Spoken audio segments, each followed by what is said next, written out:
जाहीरपणे पाठिंबा जो आहे तो भाजपला दिलेला आहे. काय नक्की कारण आहेत? कारण अर्ज भरण्याचे मुदत होते.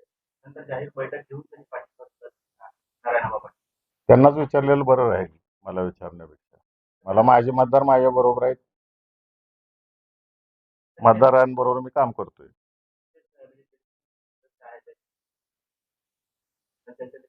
त्या बैठकीत आपल्या पक्षात सारखंच दिसते याचा परिणाम आगामी लोकसभेवर होईल. 600 अदृश्य मतदार माझ्या बरोबर आहेत. काही दिवस अगोदर बँकेचा घोटाळा बाहेर काढला होता. त्याच्यामध्ये जे आहे की आता भाजपमध्ये आलेले नेते पूर्वी आपल्या पक्षात अन्य पक्षातले जे नेते नाव प्रामुख्याने ते नेते भाजपमध्ये अदृश्य शक्ती. माझे मतदार माझ्या उमेदवारांचे मतदार हे अदृश्य शक्ती आहेत आणि आम्ही कोणतेही विषय काढलेले नाहीत. आम्ही दुसऱ्या मुद्द्यांवरही इलेक्शन लढत नाही. स्थानिक स्वराज्य संस्थे जे आहेत त्या मुद्द्यांवरही इलेक्शन लढतोय. त्यामुळं कुणाला कुठल्या गोष्टी आम्ही न बोलता काय लागत असेल तर त्यात आम्ही जबाबदार नाही त्याला. ही निवडणूक जी आहे ती जिंकल्यानंतर पहिली सभा जी आहे विजय सभा ती मी अकलूजच्या चौकामध्ये घेणार आहे अशा प्रकारे आणि त्याच वेळेस मोहिते पाटलांना उत्तर देणार असं उमेदवार राजेंद्र राऊत. लोकशाही आहे, स्वागत आहे त्यांचं अकलूजमध्ये. याच्यापूर्वी अनेक पक्षांच्या अनेक मोठ्या नेते मंडळींच्या सभा अकलूजला झालेल्या आहेत आणि अकलूज हे फार विचारवंत गाव आहे. लोकशाही मार्गाने यावं, त्यांना जे काय करू वाटते ते करावं, आमचं ना म्हणणं नाही आहे. याच्यापूर्वी आदरणीय प्रमोद महाजन साहेबांची सभा झालेली आहे अकलूजला, पवार साहेबांच्या झालेल्या आहेत. अगदी जुनं सांगायचं झालं तर देशाचे माजी पंतप्रधान चंद्रशेखर साहेबांची पण अकलूजला सभा झाली. अकलूजला ह्या गोष्टी नवीन नाही आहेत. अनेक पक्षाचे अनेक लोक येऊन अकलूजमध्ये सभा गाजवून गेलेले आहेत. मग आमच्या विरोधातले असतील, आमच्या बाजूचे असतील, अकलूज नेहमी सगळ्यांचं स्वागत करतं.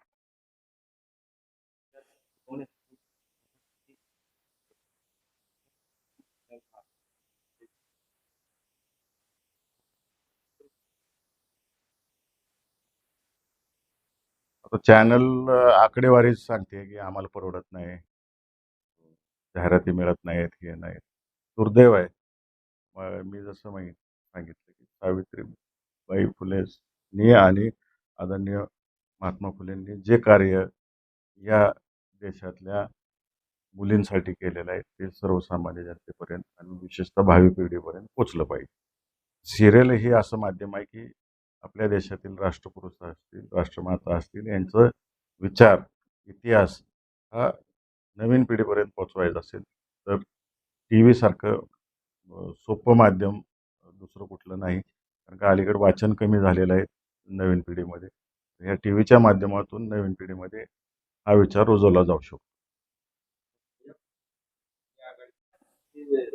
आता फोन घेऊन बसले होते ज्यावेळेस विड्रॉल करायचा शेवटचा दिवस होतो की आम्हाला मुख्यमंत्र्यांचा फोन, पालकमंत्र्यांचा फोन अशा अपेक्षेने बसले होते. अशा पद्धतीने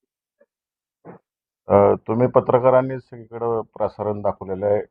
आमच्या विरोधी पक्षातल्या नेते मंडळींचे संभाषण दाखवलेले आहेत. त्यामुळं तुम्हीच क्रॉस व्हेरीफाय करा पालकमंत्र्यांचं स्टेटमेंट काय आणि जो कोण नाव घेतलं तुम्ही त्या व्यक्तीचं त्याचं स्टेटमेंट काय आहे.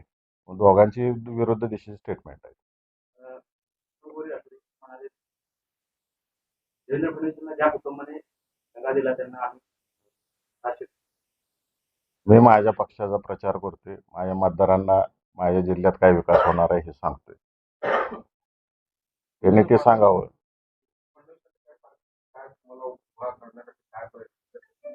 मी याच्यापूर्वी अनेक वेळा बोललेलो आहे आणि उघड उघड बोललेलो आहे. काय मदत केली हे जाहीरपणाने सांगितले आणि त्याचे जाहीर आभारही मानले.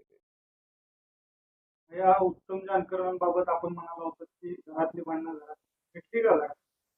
मी का सांगू कशी मिटली आणि काय मिटलं का नाही ते दिसेल तुम्हाला.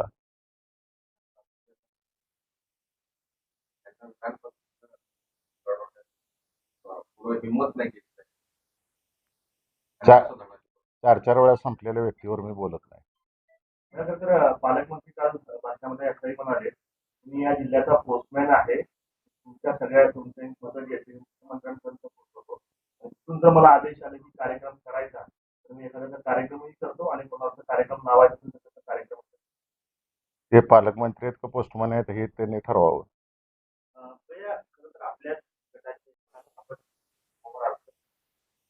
त्यामध्ये भाजप कुठेतरी स्ट्रॅटेजी काँग्रेसचा अर्ज बाद झाला. आता त्यांच्या नयेचे हक्की बनले राष्ट्रवादी असं कुठे आहे का? कारण जुन्या काँग्रेस त्यांना सोपी होती. मात्र आता राष्ट्रवादी जे आहे ते ग्रामीण भागात जास्त सबळ असलेला आहे आणि ग्रासरूटचा आहे. त्यामुळे भाजपला अडचणी तर ठरते का?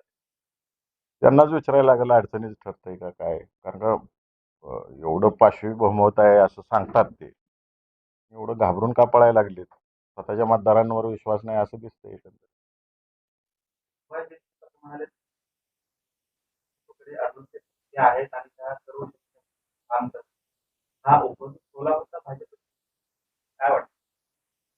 मी पाहिली नाही, सुभाष देशमुखांची मुलाखत पाहिली नाही, त्यामुळे मी त्याच्यावर मत व्यक्त करणं योग्य नाही. जमायत भूमिका काय आहे? महाविकास आघाडीच्या बाजूने आहे. मी सगळ्याच मतदारांना भेटतोय आणि पॉझिटिव्हिटी दिसून येते या सगळ्या मतदारांची. आपली व्यथा भडभडून मांडतायत माझ्यासमोर, त्यामुळं चांगला प्रतिसाद आहे, उत्स्फूर्त. भेटी झाली. भरपूर भेटी झाल्या आणि आजही घेणार आहे. एमआयएम पाठिंबा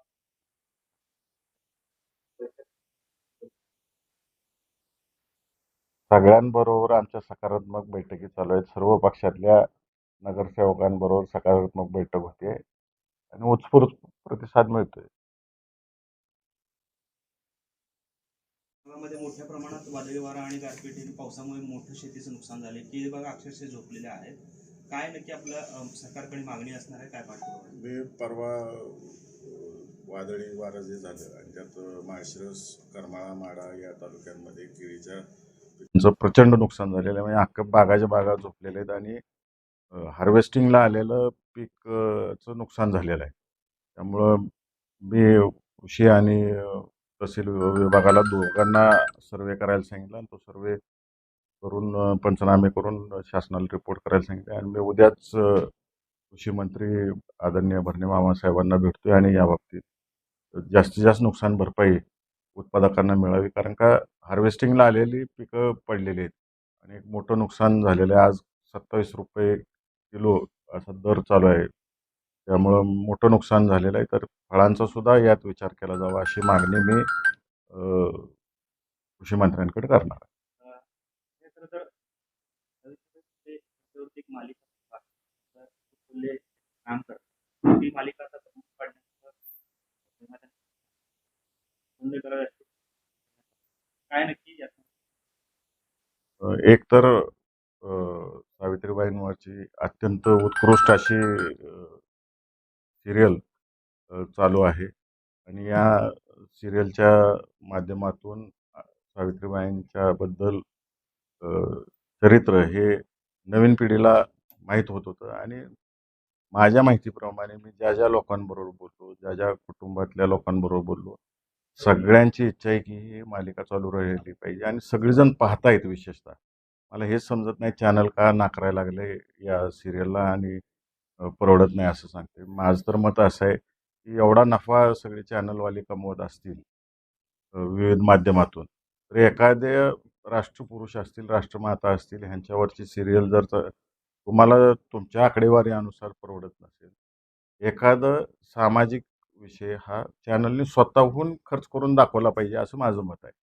आणि असं कुठं बंद करा म्हणून त्याच्यावरती दबाव नाही आला पाहिजे. विशेषतः या मालिकेमध्ये अमोल कोल्हे स्वतः लिहित आहेत, स्वतः ॲक्टिंग करतायत. त्याचे मानधन ते 1 रुपया घेत नाहीत. स्वतः ते बिन मानधनाचं काम करतायत आणि जेवढी खर्च कमी करता येईल तेवढा खर्च कमी सुद्धा त्या मालिकेतला त्यांनी करण्याचा प्रयत्न केलेला आहे. तरी चॅनल दबावात आणत असेल हे दुर्दैव आहे. आज महिलांना ज्यांच्यामुळं शिकायला मिळते, या देशातल्या सगळ्या महिला आज अनेक विविध क्षेत्रात मोठ्या पदांवरती गेलेल्या आहेत किंवा आपलं करिअर आजमावत आहेत. त्या सावित्रीबाईंमुळे आज हे शक्य झालेलं आहे. त्यांचीच सिरियल जर थांबवली जात असेल, त्यांचा विचार थांबवला जात असेल तर हे अत्यंत दुर्दैवी आहे. तर माझी विनंती राहील या माध्यमातून सर्व प्रेक्षकांना एक गुलाबाचं फूल आपण इमोजीच्या स्वरूपात त्या चॅनलला पाठवून द्यावं सगळ्यांनी आणि तुमचं समर्थन या सिरियलला किती आहे ते दाखवावं.